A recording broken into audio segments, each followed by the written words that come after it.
have with us Prakesh Ambetkar, who is popularly known as Bala Saheb.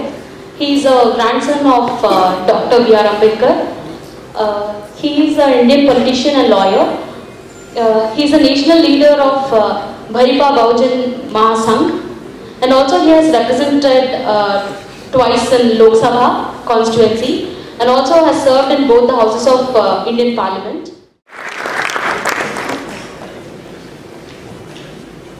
Dear friends, members of the dais, I know I have been called to speak earlier because I have to leave also.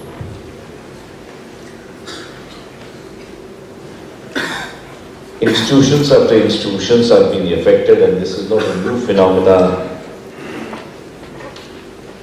Let's see. During our days in college also we faced the same situation what you are facing. We didn't have technology that you have today.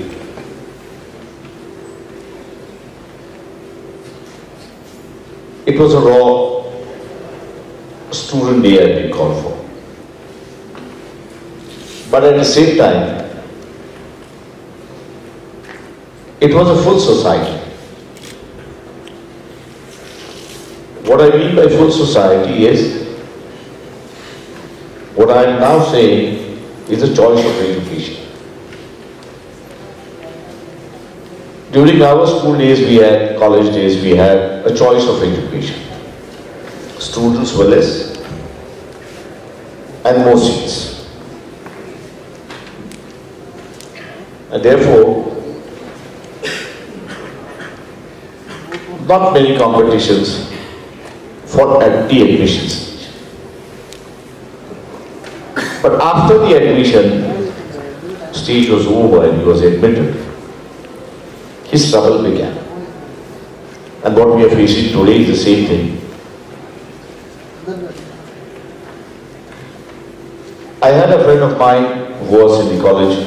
Today what you see is 50%. That every post-graduation, graduation, or wherever you qualify, even after your 12th standard, you have a minimum of 50%. That you can say is because of my friend. Because we both did inter-science, and I left inter-science, went into arts.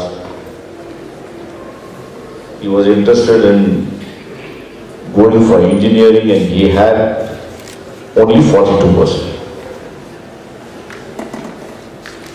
Remember, you had the VCTI with one seat was vacant, and then we asked the principal whether he could admit. He said, yes, we could admit him.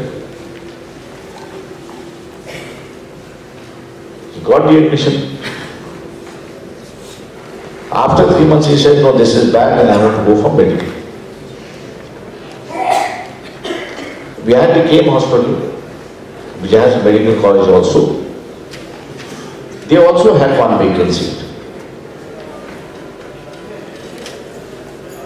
Got his TC, admitted him to medical college. He studied there for first semester, second semester, and then he says, forget it, I don't want to do all this. And later on in his life, he became a drafter. And he became an expert drafter. The university thought to add that here is a student who is getting only 42% in inter-science, and he is qualified. And therefore the embark of 50%, I think so, is the grace of my friend, where everybody has to face now.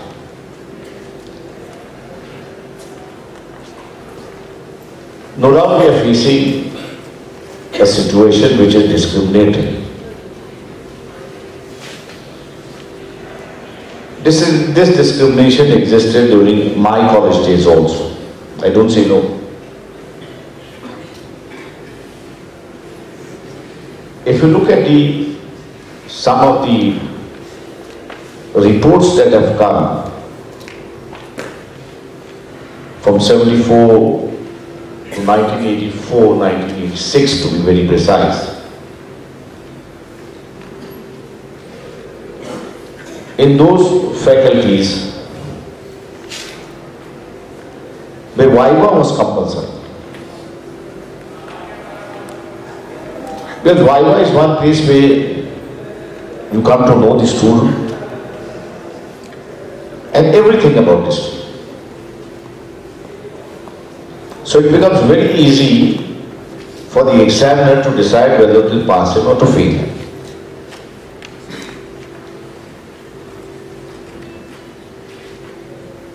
And then his Viva, if he gets good marks, and if you should say, you see the written examination, it was, he was just qualifying. But those who did well in written examination, when it came to Viva, his result was bad. So these were the situations that we were facing during our college days. As I said, you have the advantage of technology. We didn't have the advantage of technology. For the first time, a small recorder was introduced. And then some of the students who had the guts, I will say so, put the recorder in his pocket and record the whole while.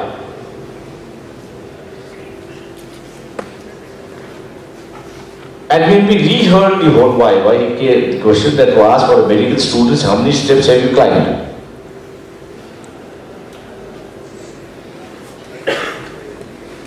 Which was not related to a subject, it was a foxtrot.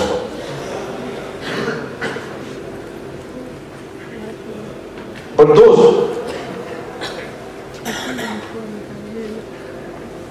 who had the instinct to understand what is being asked, he says 70. The examiner doesn't know it is 70, he doesn't know it is 70, but he has fired an answer. And when the examiner comes to know that he is a little street smart, they will try to fox pose him in another manner. We got all the recorders. And one day we said to all the examiners, I said, do you want this to get published?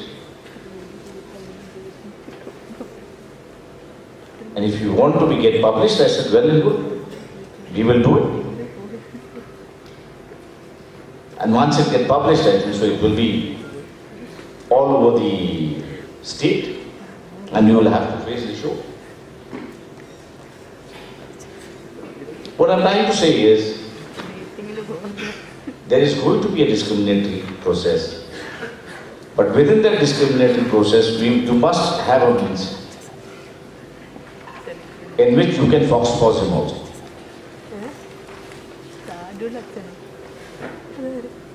Because he is also worried for his life, that you must understand. It is not a one-way traffic, it's a double-way traffic. थोड़ी सी हिम्मत में कहता हूं, थोड़ी सी हिम्मत, थोड़ी सी सूझबूझ, थोड़ी सी अकल, ये तो बदमाश लोग हैं, इनको अगर हम लोग ट्रैप करें, if you can trap these, let me tell you, we had peace in the state.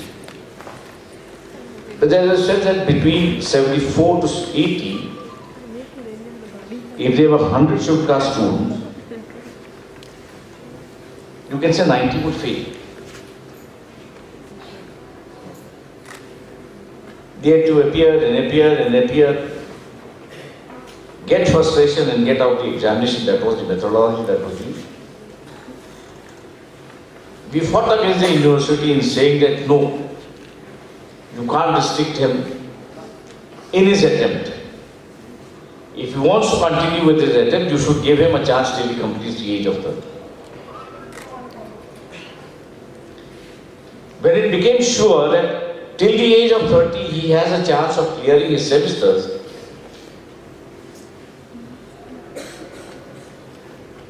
there was some lull because they were searching out for other methodology, other methods where they could arrest the progress of these students. And therefore my advice is to you, yes, there is a discriminatory system. It is going to persist. It's going to remain. And now, we have a government which is itself propagating discrimination. It is itself supporting discrimination. It is itself seeing that the chaos are created in this country. And they want this chaos only for a simple reason. Then you can blame the system. And once you blame the system, then you can go in for the change of a system. And when you go for going for a change of system, whatever little checks and balances are there, attention.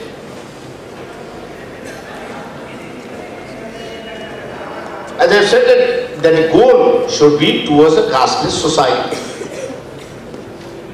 I said we might achieve, we might not achieve.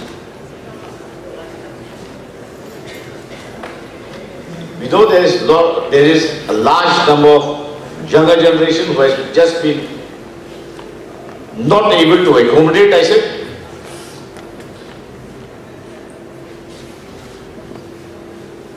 The era of fulfillment, what we saw, and the error of deficiency that we are seeing today is a contradiction in life which I am seeing myself. This era of deficiency needs to be addressed.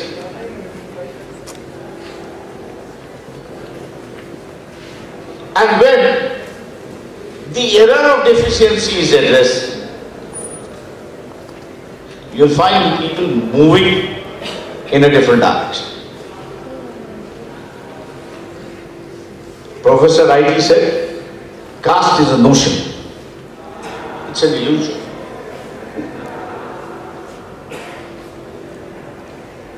And this notion and illusion becomes very strong in a period of deficiency.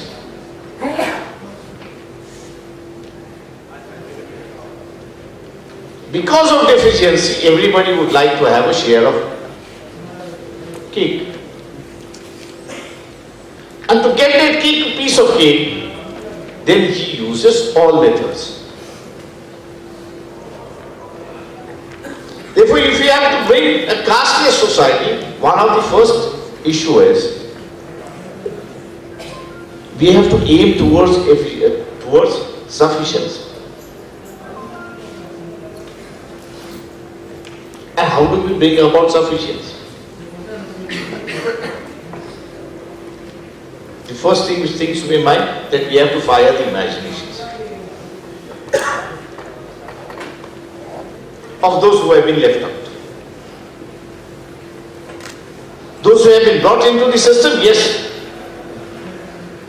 they are accommodated. But those who have been left out have not been accommodated, and therefore their struggle is for accommodation.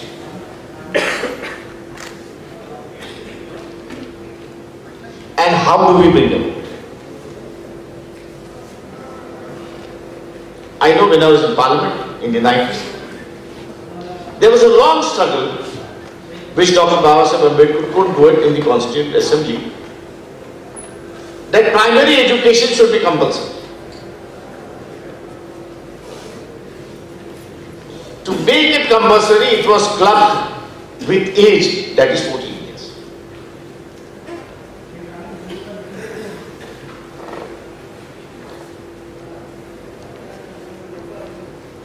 N number of NGOs fought for it.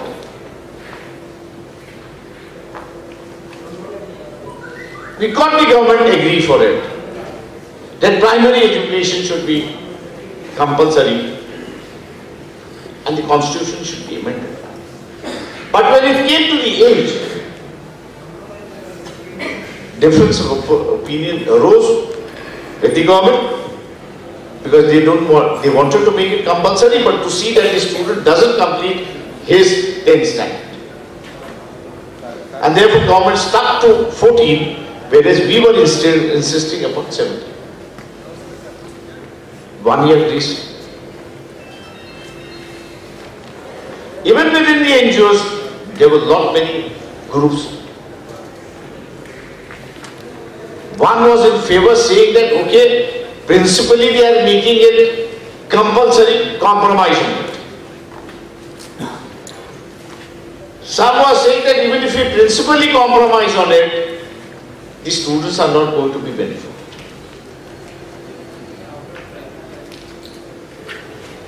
Lastly, it was decided, let the government has its way, we will stay neutral, and staying neutral, you can say, the bill was carried, constitution was amended, primary education was made compulsory, but government will bear the burden only up to the age of 14. And we all know, all students who come to the age of 14 around about 7th or 8th standard. So 9th and 10th there is no support from the government, and therefore you still find the dropout rate very high in this country.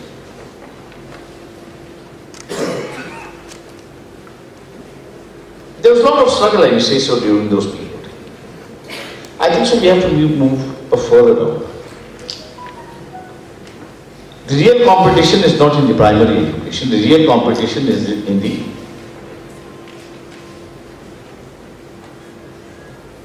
graduation.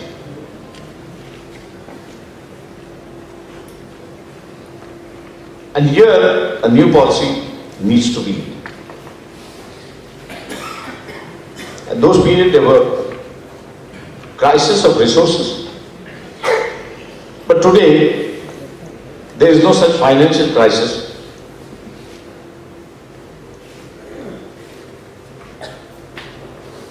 And therefore, as a student movement,